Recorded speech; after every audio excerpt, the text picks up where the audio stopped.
Türkiyədə tələbələrin mitinqində həbs edilən 17 yaşlı bir gənc edam cəzasına məhkum edilir. Amma yaşı az olduğu üçün onu edam edə bilmirdilər. Buna görə də onun yaşını 19 yazırlar. Onunla eyni həbsxanada olan hal-hazırda partiya sədri kimi fəaliyyət göstərən bir məhkum danışır ki, edamından əvvəl onu hər kəsin önünə çıxardılar və orada dik dayandı. Bununla demək istəyirdi ki, mən kimsənin önündə əyilməyəcəyəm. Məhkəmədə və son dəfə edamdan əvvəl fotoqraf önünə çıxanda da bu cür durdu. O ittiham edildiyi maddələri qəbul eləmirdi. Deyirdi ki, mən xalqımı sevirəm. Mitinqdə kimsəni öldürməmişəm. Sadəcə olaraq kimsə edam olunmalıdır ki, bu başqalarına ibrət olsun və daha heç kəs cürət edib etiraz etməsin. Məni buna görə ibrət olsun deyə elektrik verərək edam edəcəklər.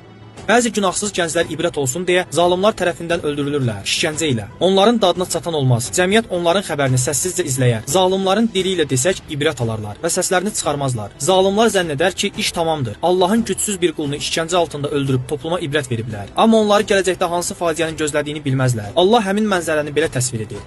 Zalimin və zülmlə öldürülən məzlumun eyni məhkəməyə gətirildiyi gün zalimdan bu uşağı hansı günahına görə öldürdün deyə soruşulmaz.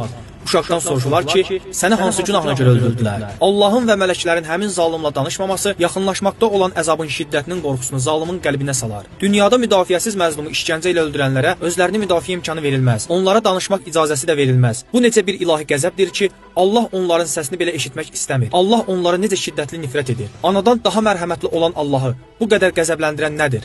Zülm. Hədislərdə var ki, zülmlərin də ən pisi zəifə edilən zülmdür. Azərbaycanda zindanda müdafiəsiz və zəif halda öldürülən hər bir məzlumun ürək yandıran hekayəsi ilə qiyamət günündə qurulacaq olan qorxulu məhkəmədə tanış olacağıq. Bəzilərini tanıyırıq, bəzilərini isə tanımırıq. Neçə-neçə məzlumun səsi zindanlarda işgəncə altında kəsilib və onların çığırtıları qiyamət günü zalimların qulağını batıracaq. Qiyamətdən əvvəl isə dırnaqarası ibrət verən zalimların bu dünyadan təntənəli köçüş tamaşası var. Çox baxımlı tamaşadır.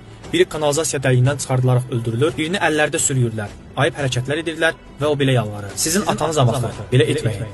Əsl ibrət bax budur.